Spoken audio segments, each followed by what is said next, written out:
सुप्रभात बच्चों, कैसे हो आप लोग? पढ़ाई हो रही है अच्छे से? आप लोग घर में रह रहे हो, मस्ती हो रही है, उसके साथ साथ पढ़ाई हो रही है। आप लोग घर में रहिए, सुरक्षित रहिए और स्वस्थ रहिए और अपना ख्याल रखिए। चलिए बच्चों, आज की कक्षा हमारी जो है वह है व्याकरण की। आज की कक्षा जो हमारी है वह व्याकरण की, और व्याकरण में आज हम पाठ 3 पढ़ेंगे, जिसमें मात्राएं और उनसे बने शब्दों के बारे में जानेंगे। मैंने कुछ तथ्य को यहाँ पे लिखा है, कुछ पॉइंट्स को मैंने लिखा है जो मैं आपको पढ़कर सुनाती हूँ। पहला, प्रत्येक स्वर का एक निश्चित चिन्ह होता है। मैंने पाठ 2 में पढ़ाया था स्वर और व्यंजन वर्ण के बारे में। स्वर वर्ण कितने होते हैं बच्चों? 11 होते हैं, अ से अ तक, और अ को छोड़कर आ से अ तक की सबकी मात्राएं होती है जो निश्चित होती है, उनको बदला नहीं जा सकता। दूसरा, व्यंजन के साथ स्वर को मिलाने के लिए जो चिन्ह जुड़ता है उसे मात्रा कहते हैं। आज का पाठ जो हमारा है वो मात्राएं, तो मात्रा किसे कहते हैं? व्यंजन के साथ। व्यंजन हमने क्या पढ़ा था बच्चों? व्यंजन क से ह तक पढ़ा था, और व्यंजन की संख्या कितनी होती है? तो 33 होती है। तो व्यंजन के साथ जो स्वर मिलाने के लिए जो चिन्ह जुड़ता है, यानी व्यंजन के साथ जो चिन्ह जुड़ता है उसे मात्रा कहते हैं, और मात्रा स्वरों की होती है। उसके बाद मैंने लिखा है अ को छोड़कर सभी स्वरों की मात्राएं होती है, अ की अपनी कोई मात्रा नहीं होती है। उसके बाद मैंने लिखा हिंदी के सभी व्यंजनों में अ स्वर मिला होता है, यानी कि सभी व्यंजन क से ह तक में अ स्वर मिला होता है।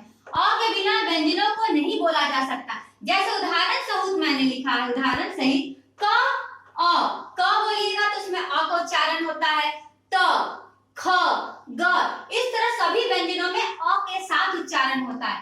तो अगर हम इन दोनों को अलग कर दें, व्यंजन और स्वर को अलग कर दें, तो व्यंजन के साथ हलंत लग जाता है, क्योंकि ये बिना स्वर के नहीं पढ़ा जा सकता। जब पूरा का हम लोग पढ़ेंगे तो उसके साथ अ जुड़ा हुआ होना चाहिए। अगर अ अलग लिखेंगे तो क के नीचे, हर व्यंजन के नीचे हलंत लगता है, यानी कि वो आधा है। उसके बाद त हलंत अ यानी कि पूरा त, ब हलंत अ यानी कि पूरा ब, आदि सभी व्यंजनों के जैसे। अ के साथ व्यंजन लिखने के लिए हलंत का लगाया जाता है। मैंने अभी बताया बच्चों, अ के साथ अगर व्यंजन लिखेंगे तो उसके साथ हलंत लगाया जाता है। अगर हम दोनों को जोड़ के लिखेंगे तो उसके साथ हलंत नहीं लगाएंगे, क्योंकि वो पूरा वर्ण कहलाता है, वो पूरा व्यंजन वर्ण कहलाता है। तो बच्चों, ये हमने अभी तक जाना कि प्रत्येक स्वर का एक निश्चित चिन्ह होता है जिसे बदला नहीं जा सकता। व्यंजन के साथ स्वर को मिलाने के लिए जो चिन्ह जुड़ता है उसे मात्रा कहते हैं। अ को छोड़कर सभी स्वरों की मात्राएं होती है, आ से अ तक। हिंदी के सभी व्यंजनों में अ स्वर मिला होता, मैंने भी बताया, क ख ग घ च इत्यादि। अ के साथ व्यंजन लिखने के लिए हलंत लगाया जाता है, हलंत का प्रयोग होता है, तभी वो पूर्ण कहलाता है। ठीक है बच्चों, इसके बाद हम मात्राओं का ज्ञान करेंगे। पहले हम इसका पाठवाचन कर लें। व्यंजनों के साथ लगे चिन्हों को मात्रा कहते हैं। अभी हमने बताया बच्चों, स्वर जब व्यंजन के साथ जुड़ते हैं तो मात्रा का रूप ले लेते हैं। प्रत्येक स्वर का निश्चित चिन्ह होता है, हमने बताया था बच्चों, उसे मात्रा कहते हैं। मूल रूप से सभी व्यंजन बिना स्वर के होते हैं, अ स्वर मिलाने पर इनका रूप पूरा हो जाता है। शब्द बनाते समय व्यंजन के साथ स्वर आने पर उसे मात्रा के रूप में लिखा जाता है। व्यंजन के साथ जब स्वर मिलाते हैं तो क और अ नहीं लिखते हैं, वो उसका रूप बदलकर मात्रा बन जाता है। व्यंजन के साथ स्वर का रूप मात्रा में जुड़ जाता है। शब्द वर्णों का वह समूह है जिसका कोई अर्थ हो। शब्द हम लिखते हैं, जैसे कोई शब्द हमने लिखा, चलिए मैं बताती हूँ।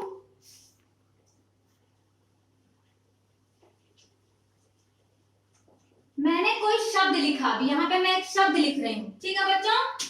जैसे मैंने शब्द लिखा राधा, एक शब्द मैंने लिखा, इसमें र के साथ स्वर है, आ की मात्रा है, फिर ध व्यंजन के साथ आ की मात्रा है।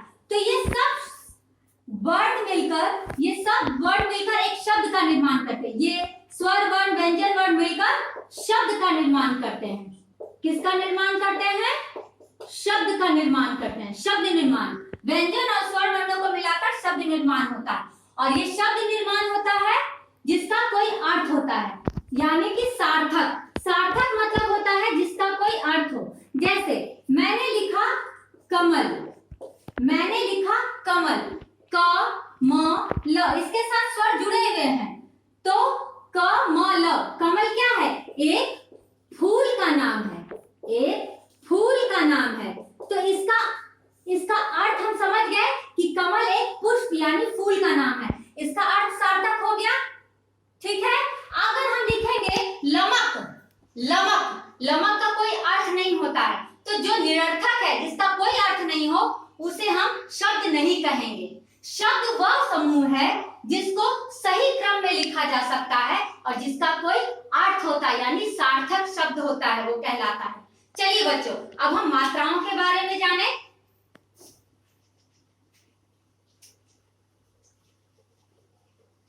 अब हम मात्राओं के बारे में जानते हैं कि मात्राएं क्या होती हैं। जैसे हम यहाँ पर एक तालिका बनाएंगे, तालिका मतलब चार, एक तालिका बनाएंगे। बच्चों आप लोग इसके पहले वाला जो मैंने लिखा बोर्ड पर, उसे अभ्यास पुस्तिका में नहीं लिखेंगे, लेकिन अभी जो मैं लिख रही हूँ उसे आप अभ्यास पुस्तिका में लिखेंगे, क्योंकि ये आपके समझने के लिए और पढ़ने के लिए आवश्यक है कि इसे आप जानें। स्वर, मात्रा, एक तालिका बनाएंगे, मात्रा, व्यंजन और स्वर मिले हुए, व्यंजन, स्वर एवं उनसे बने शब्द, उनसे बने शब्द, ये हमने एक तालिका बनाया। अब बच्चों मैंने क्या बताया था? की कोई मात्रा नहीं होती। यहां लिखेंगे कोई मात्रा नहीं होती, ठीक है बच्चों। तो लिखेंगे क हलन अ जोड़ क। अब इससे शब्द क्या बनाएंगे बच्चों? कमल। ये बिना मात्रा वाले हैं, आ में कोई मात्रा नहीं होती है, इसीलिए हम लोग सिर्फ ये लिखेंगे, व्यंजन और स्वर लिखेंगे। अब चलते हैं आ की ओर। आ की मात्रा क्या होती है? ये आ की मात्रा है। अब हम मात्रा के बारे में जानेंगे। आ की मात्रा, अब मैंने बताया ना बच्चों, अगर व्यंजन के साथ स्वर लिखेंगे तो वो जोड़ के लिखेंगे, हलंत लगेगा। प आ लिखेंगे तो ये हो जाएगा पा। तो पा से क्या हो जाएगा? पानी, शब्द निर्माण। उसके बाद हरिश की मात्रा, हरिश की मात्रा ऐसे लिखते हैं, तो क्या लिखेंगे बच्चों?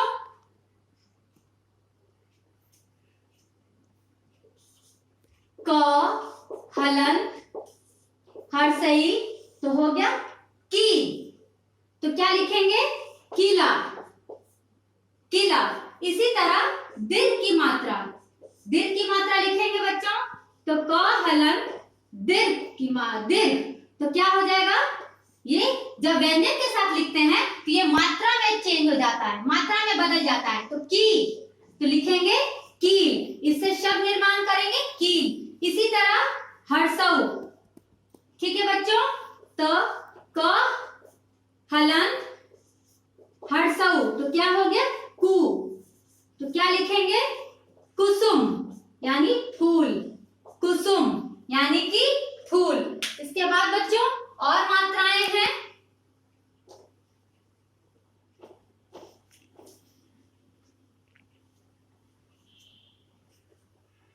ग्यारह स्वर वर्ण हैं, तो उनकी मात्राएं भी होंगी।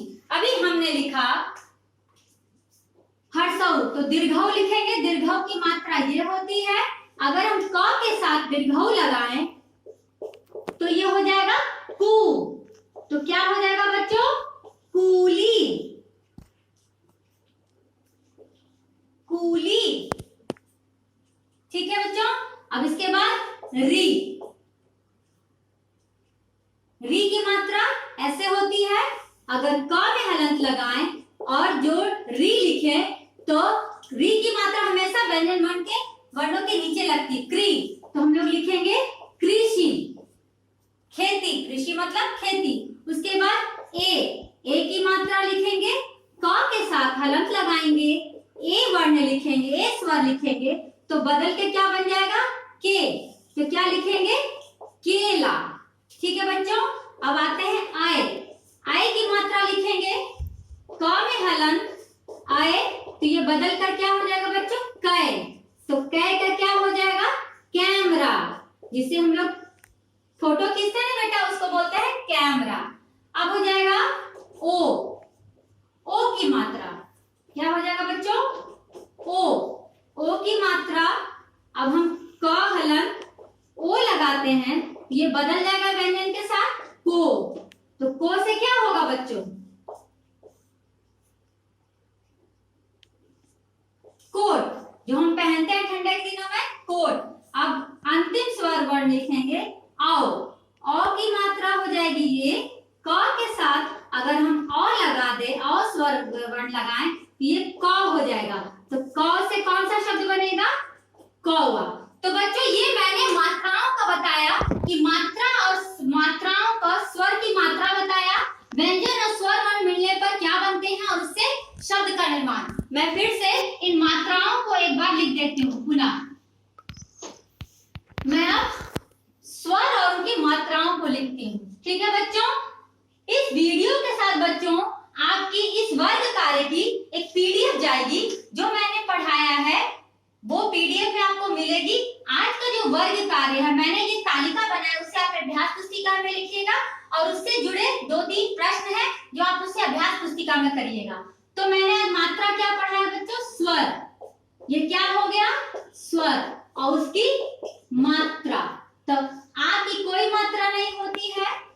आ, हर्षई, दीर्घई, हर्षऊ, दीर्घऊ, री, ए, स्वर, मात्रा। ठीक है बच्चों। तो आ की मात्रा हर्षई, दीर्घई, हर्षऊ, दीर्घऊ, री, ए,